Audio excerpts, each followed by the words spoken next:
क्या आपने कभी सोचा है कि साल 01010001 से पहले की दुनिया कैसी थी, जब ना तो कोई कैलेंडर था ना ही कोई घड़ी थी। तब लोग समय को कैसे मापते थे, उन्हें कैसे पता चलता था कि कब कौन सी फसल बोनी है और कब कौन सी फसल काटनी है। इंसानों के इतिहास में एक वक्त ऐसा भी था जब इस धरती पर कोई तारीख नहीं थी, ना साल था ना महीना। फिर भी कुछ लोग जानते थे कि कौन सा दिन शुभ है और कौन सा दिन सबसे भयानक। और क्या आपने कभी सोचा है कि कैलेंडर में एक साल 365 दिनों का ही क्यों होता है और साल में 12 महीने ही क्यों होते हैं? इस सवाल का जवाब इतना आसान नहीं, क्योंकि इस सवाल का जवाब विज्ञान और प्राचीन सभ्यताओं की जड़ों में छुपा है। इस वीडियो में हम समय में पीछे चलेंगे, बहुत पीछे, वहाँ जहाँ ना कोई कैलेंडर था न कोई तारीख, जहाँ समय को देखा नहीं जाता था बल्कि महसूस किया जाता था। क्योंकि ये सिर्फ समय की कहानी नहीं है,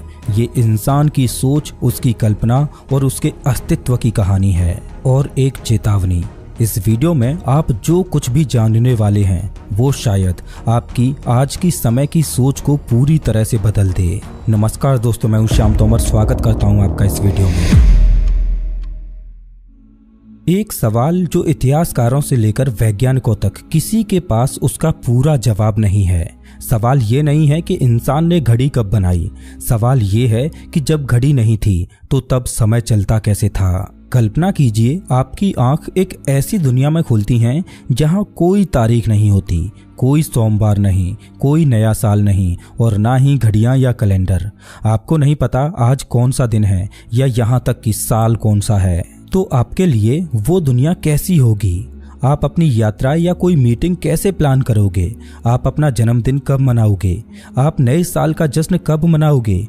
आप ये कैसे तय करोगे कि कब आपको कोई त्योहार मनाना है? लेकिन जब आप अपने आसपास के लोगों को देखते हो तो आप देखते हो कि फिर भी लोग जी रहे हैं, खेतों की बुवाई कर रहे हैं, भविष्य की भविष्यवाणियां कर रहे हैं, युद्ध की तारीख तय कर रहे हैं। अब सवाल ये उठता है कि जब 1 जनवरी 0001 भी नहीं आया था तब इंसान समय को कैसे समझता था? उनके पास कोई डिजिटल घड़ी नहीं थी, लेकिन वे फिर भी जान लेते थे कि कब कौन सा त्योहार मनाना है।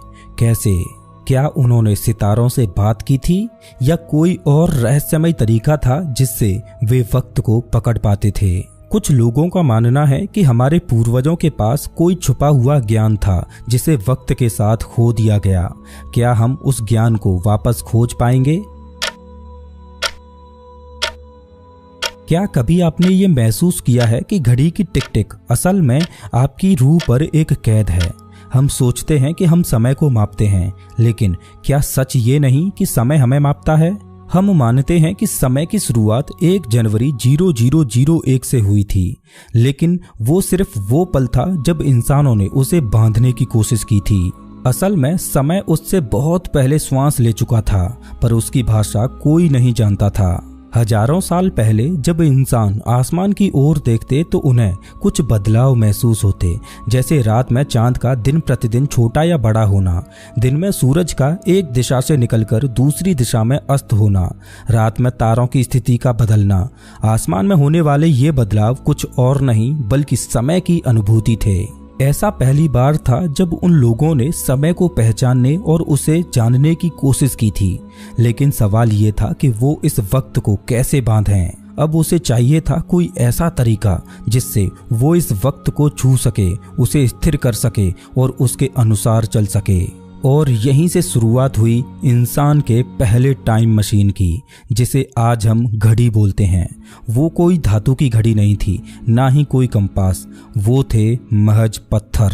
आप सोच रहे होंगे कि पत्थर वो कैसे समय को माप सकते हैं, लेकिन इसका जवाब और भी अजीब है। प्राचीन सभ्यताओं ने ऐसे विशाल पत्थरों को खड़ा किया जिन्हें किसी दिशा में नहीं बल्कि सूरज की परछाई के हिसाब से लगाया गया था। हर दिन सूरज अलग कोण से निकलता था और जैसे जैसे दिन बीतते तो पत्थरों की परछाई भी बदलती जाती। लेकिन साल के एक खास दिन वो परछाई ठीक उसी बिंदु पर गिरती थी जिस पर हजारों किलो के वो पत्थर रखे गए थे।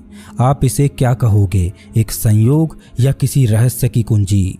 ब्रिटेन का स्टोनहेंज दुनिया का सबसे प्रसिद्ध प्राचीन कैलेंडर है जिसके द्वारा उन्होंने समय को मापने की कोशिश की थी। ब्रिटेन की एक खुली जमीन पर खड़े हैं विशाल पत्थर जो एक गोल घेरा बनाए हुए हैं, और वो पत्थर बस यूं ही नहीं रखे गए बल्कि उन्हें बहुत सोच समझ कर रखा गया था। हर साल 21 जून को सूरज ठीक उन्हीं पत्थरों के बीच से निकलता है और 21 दिसंबर को वहीं डूबता है। ये था उनका तरीका मौसम और समय को मापने का। कोई घड़ी नहीं, कोई कैलेंडर नहीं, बस सूरज और पत्थर। साल 2022 की एक स्टडी के मुताबिक स्टोनहेंज में लगे बड़े पत्थर शायद साल के 365 दिनों को दर्शाते हैं, बिल्कुल एकदम हमारे आज के कैलेंडर की तरह। इसमें हर एक पत्थर एक दिन या सप्ताह को दर्शाता है। शायद यही पत्थर उनके लिए समय बताने वाले पहरेदार थे। तो अगली बार जब आप स्टोनहेंज की तस्वीरें देखें तो उसे सिर्फ पत्थरों का ढांचा मत समझिए। ये एक प्राचीन वैज्ञानिक चमत्कार था, एक अद्भुत कैलेंडर जो समय को पत्थरों में कैद करता था। लेकिन क्या आप जानते हैं कि भारत में भी ऐसे कई स्थान हैं जहां सूर्य के साथ जुड़ा हुआ गणित हजारों साल पहले इस्तेमाल किया गया था। भारत में मंदिर केवल पूजा के स्थान नहीं थे बल्कि वे समय के केंद्र थे। आपको क्या लगता है कि कोणार्क का सूर्य मंदिर सिर्फ पूजा के लिए बना था, या फिर वो एक प्राचीन टाइम मशीन था जो समय और साल दोनों गिन सकता था? समंदर की लहरों से कुछ किलोमीटर दूर उड़ीसा में एक मंदिर है जिसे लोग सूर्य देव का रथ बोलते हैं। कोणार्क का सूर्य मंदिर इस तरह से बना है कि साल के 2 विशेष दिनों पर सूर्य की किरणें उसके गर्भगृह में ठीक उसी तरह प्रवेश करती हैं जैसे कोई वैज्ञानिक प्रयोगशाला में प्रकाश को नियंत्रित करता है। सूर्य देव के रथ में 12 पहिए, 7 घोड़े और एक रहस्य जो सदियों से छुपा हुआ है। हर पहिया साल के 12 महीनों को दर्शाता है और हर पहिए में 8 तीलियां हैं जो एक दिन के 8 पहरों को बताती हैं।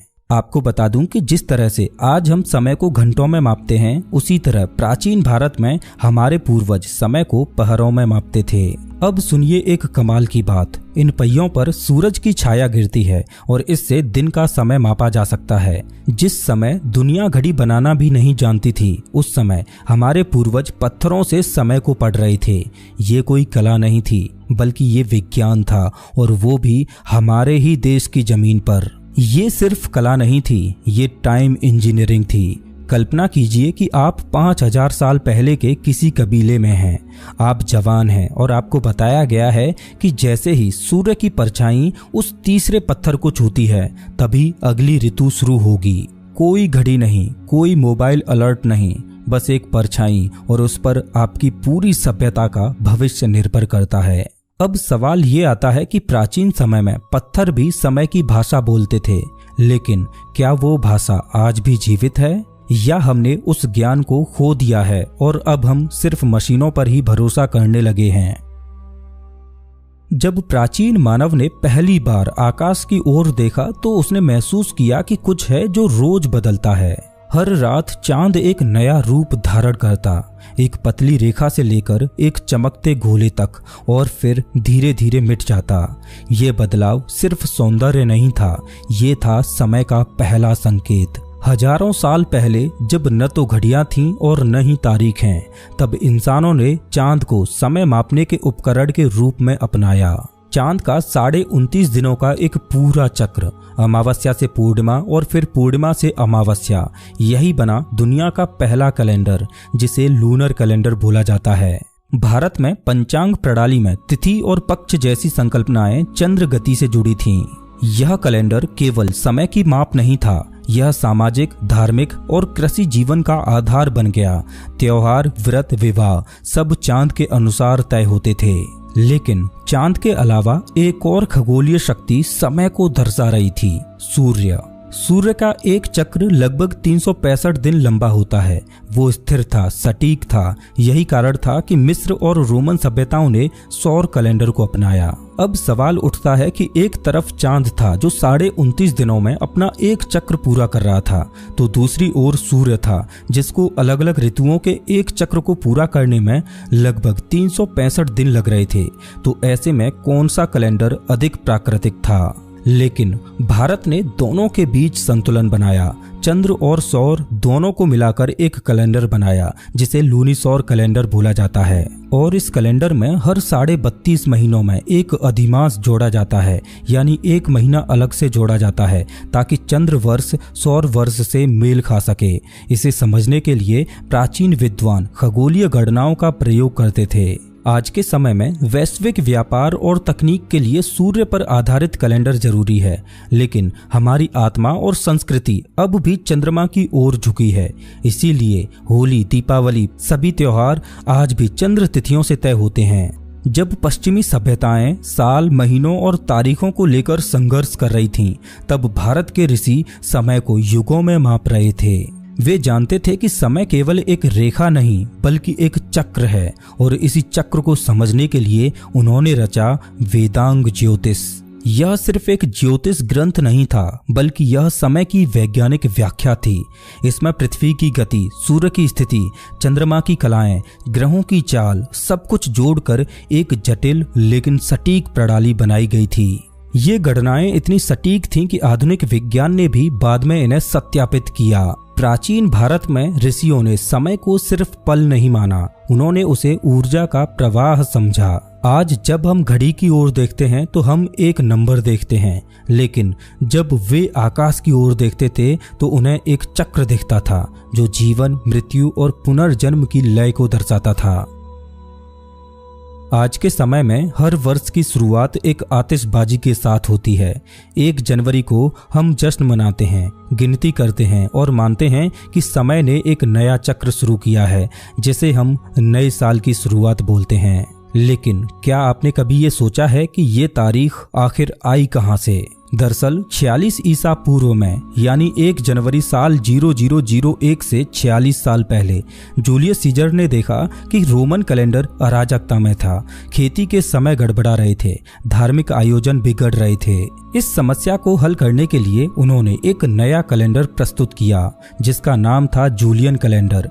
इसमें 365 दिन और हर 4 साल में एक लीप ईयर जोड़ा गया। लेकिन यहाँ भी एक सवाल बचा रह गया, आखिर इस कैलेंडर की कहानी शुरू कहाँ से हो? मजेदार बात यह है कि सन 0000 जैसा कोई साल कभी था ही नहीं। सीधा 1 ईस्वी यानी 1 जनवरी साल 0001 को जूलियन कैलेंडर का प्रारंभ माना गया, जिसे ईसा मसीह का जन्म वर्ष कहा गया। और इस कैलेंडर में जनवरी के महीने को साल का पहला महीना माना गया। लेकिन ऐतिहासिक रिकॉर्ड्स बताते हैं कि ईसा का जन्म भी शायद इस कैलेंडर के लॉन्च होने से 4 से 6 साल पहले हुआ था। तो क्या ये सिर्फ एक धार्मिक धारणा थी जिसे पूरे संसार का कैलेंडर बना दिया गया?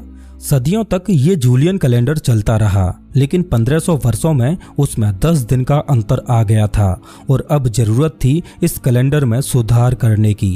पोप ग्रेगरी 8 ने इसे ठीक करने के लिए ग्रेगोरियन कैलेंडर लागू किया, जिसमें अक्टूबर 1582 में उन्होंने इतिहास से सीधे 10 दिन हटा दिए और 4 अक्टूबर के बाद सीधा 15 अक्टूबर आ गया। और तब से लेकर आज तक हम इसी कैलेंडर को इस्तेमाल कर रहे हैं।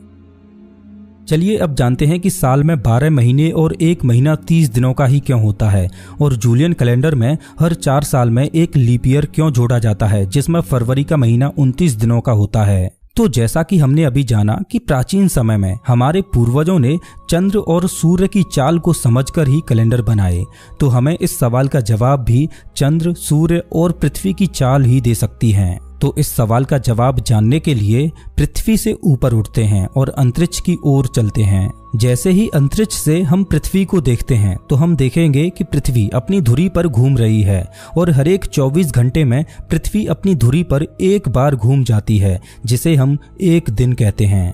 लेकिन साथ ही साथ पृथ्वी का चंद्रमा भी पृथ्वी की परिक्रमा कर रहा है।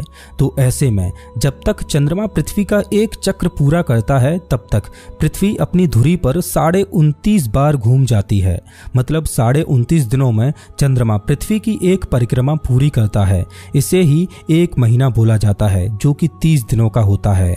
जिस तरह चंद्रमा पृथ्वी के चारों ओर घूम रहा है, उसी तरह हमारी पृथ्वी भी सूर्य की परिक्रमा करती है। और जब तक हमारी पृथ्वी सूर्य की एक परिक्रमा पूरी करती है, तब तक पृथ्वी अपनी धुरी पर 365 बार घूम जाती है और चांद तब तक पृथ्वी की 12 परिक्रमा पूरी कर लेता है।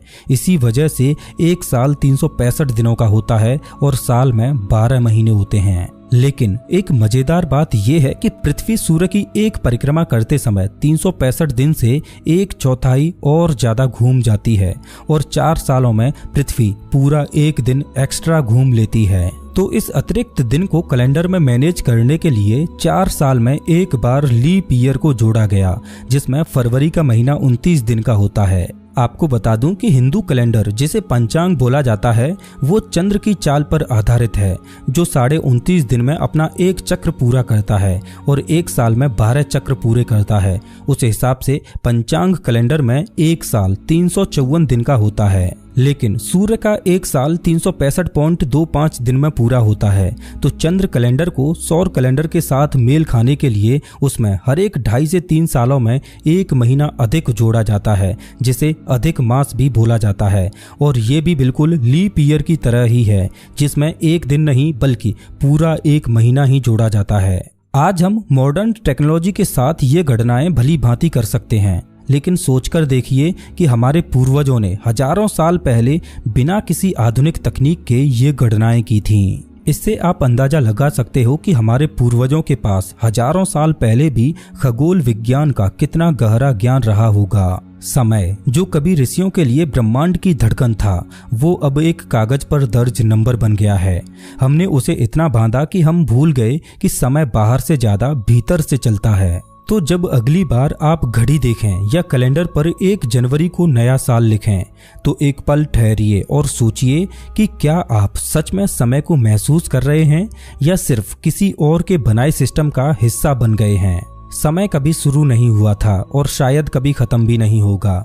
उसकी असली भाषा अब भी सितारों में छुपी है, चांद की चाल में, सूर्य की गर्मी में और आपकी धड़कनों में। 1 जनवरी 0001 बस एक तारीख थी और ये कोई नया कैलेंडर नहीं था। भारत में पंचांग जूलियन कैलेंडर के लॉन्च होने से हजारों साल पहले ही बन चुका था, जो आज भी उतना ही सटीक है जितना हजारों साल पहले सटीक था। समय की कहानी 1 जनवरी 0001 से पहले भी चल रही थी और आज भी चल रही है। बस सवाल ये है कि क्या आप उसे सुन पा रहे हैं या आप समय को बांधते बांधते उसी में खो गए हैं, या आप भी अपने समय का इंतजार कर रहे हैं। अपना टाइम आएगा। दोस्तों, अगर आपको ये वीडियो पसंद आया हो तो इसे लाइक जरूर करें, ताकि ऐसे ही और वीडियोज बनाने के लिए मुझे मोटिवेशन मिले।